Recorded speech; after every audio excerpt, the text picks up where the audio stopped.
네, 관련 내용 전문가와 함께 짚어보겠습니다. 백승훈 한국외대 중동연구소 전임 연구원 연결합니다. 연구원님 나와 계시죠? 네, 안녕하십니까. 예. 자, 이스라엘이 예고했던 가자지구 민간인 대피 시한은 넘겼습니다. 지상전 투입이 코앞이다 이런 기사들이 계속해서 나오고 있는데 날씨 때문에 이 지상군 투입이 좀 지연될 거다 이런 언론 보도가 있었습니다.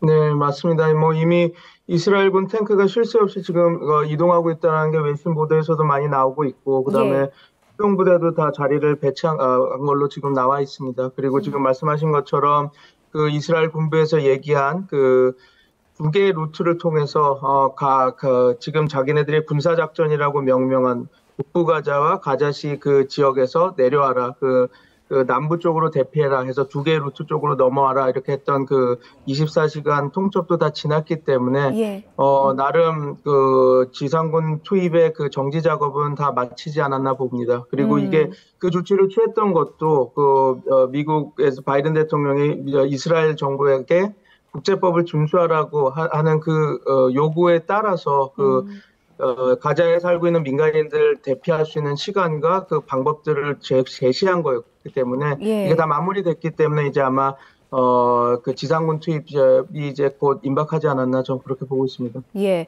날씨가 일단 변수가 될 것 같고 지상군 투입은 돌이킬 수 없는 상황인 것 같은데요. 이스라엘 총리는 이런 말도 했습니다. 하마스를 부숴버릴 것이다. 네타냐후 총리가 내부 여론 때문에 이렇게 강하게 나올 수밖에 없다라는 분석이 있던데 지금 이스라엘 내부는 어떤 상황인 겁니까? 이스라엘 내부도 내부지만 이거는 안보 실책입니다. 왜냐하면 그 하마스와의 분쟁이 여태까지 한 4-5차례 있었는데 첫 번째 분쟁이었던 2008년도에 벌어졌던 사태에서도 1,500명 가까이의 사망자가 생겼습니다. 그때 이스라엘 측 사상자는 14명밖에 없었거든요.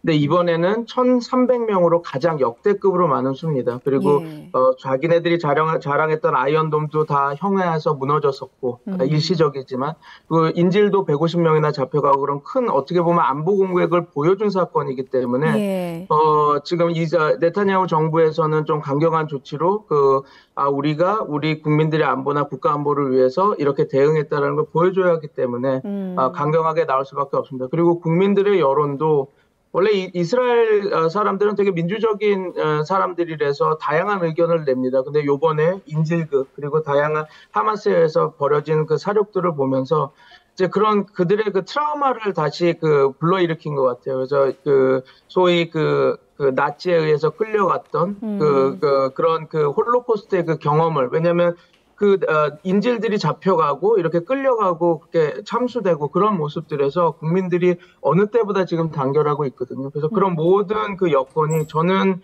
전면전을 원치는 않지만 좀 전면전을 하기 좋은 방향으로 지금 흘러가는 거 아닌가 싶습니다. 지뢰와 터널이 관건이다라는 기사들이 참 많이 나왔습니다.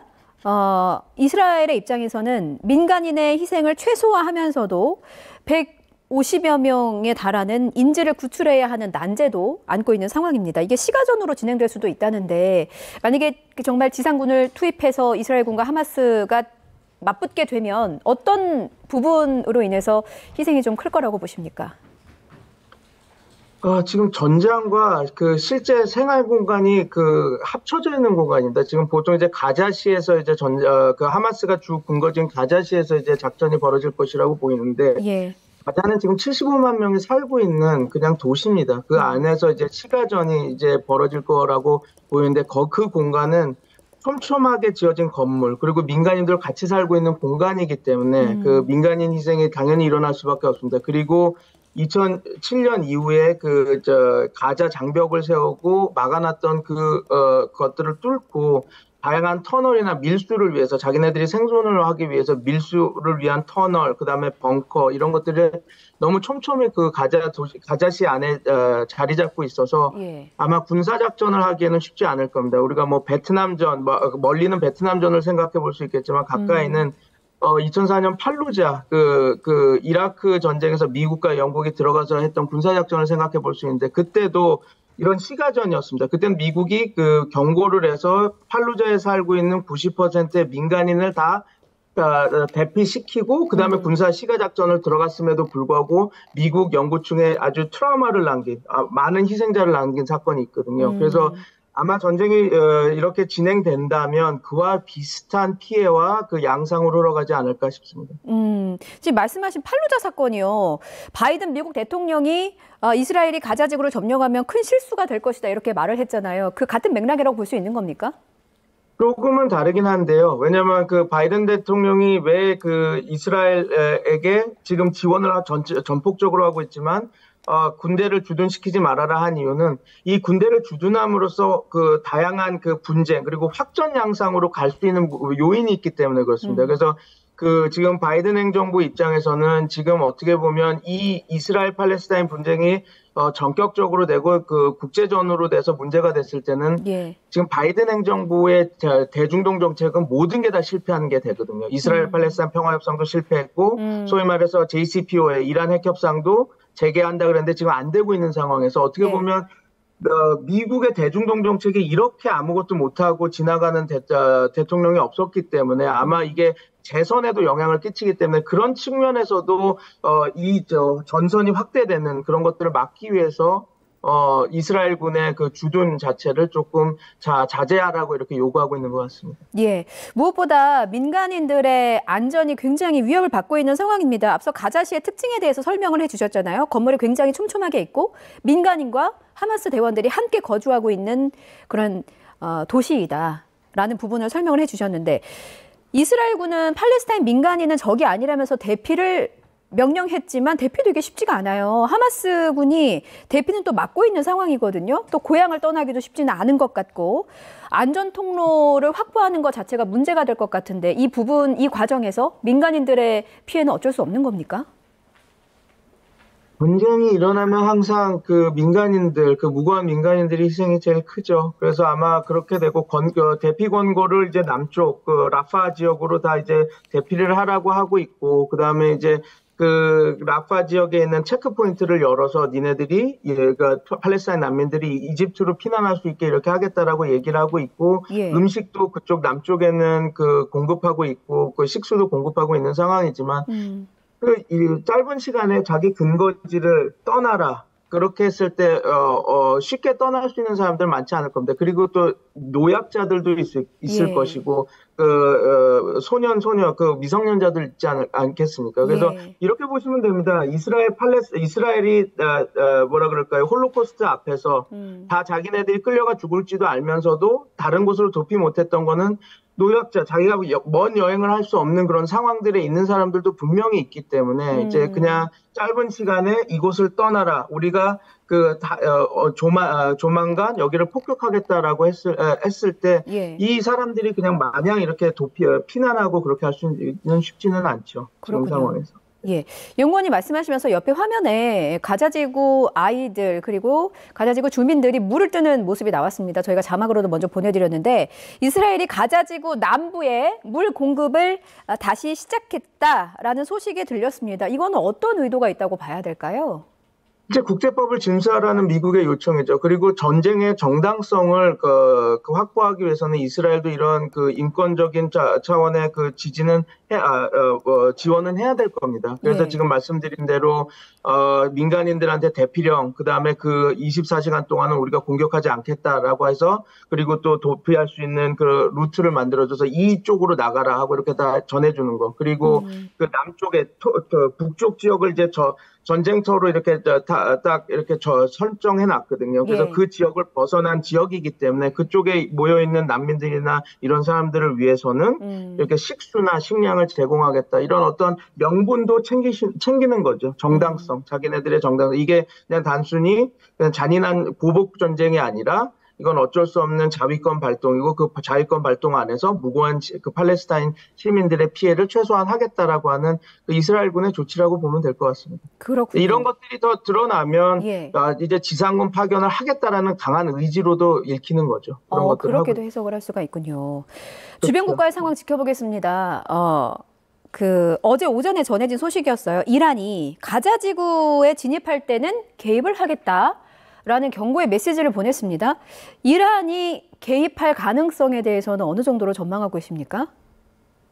이란이 지금 이제 레버러지를 올리기 위해 이런 이야기를, 지렛대를 올리기 위해서 자기네들이 이야기를 한 걸 텐데요. 예. 아마 직접적인 이란군의 그 투입은 쉽지는 않을 겁니다. 왜냐하면 그 하마스가 있는 가자 지구로 이동하는 수단, 그게 뭐 이란이 갖고 있는 그 비행기라든지 F-14 이런 전폭기들이 만약에 떠서 들어간다고 해도 그 이스라엘 F-16이나 그 제공권은 훨씬 더 위에 있거든요. 그래서 만약에 하게 된다면 반란전, 불란전, 그러니까 소위 말하는 이란 혁명 수비대를 이용한 이제 그런 게릴라전이 될 거고요. 아마 네. 그들이 그 프록시라고 하는 그 다양한 시아파 민병대들, 그리고 그 레바논의 히즈볼라 이런 세력들을 이용해서 나름 그 전쟁에 개입을 하려고 하는 그런 것들이 있겠죠. 아마 그것이 이란이 할 수 있는 최대치가 아닐까라고 봅니다.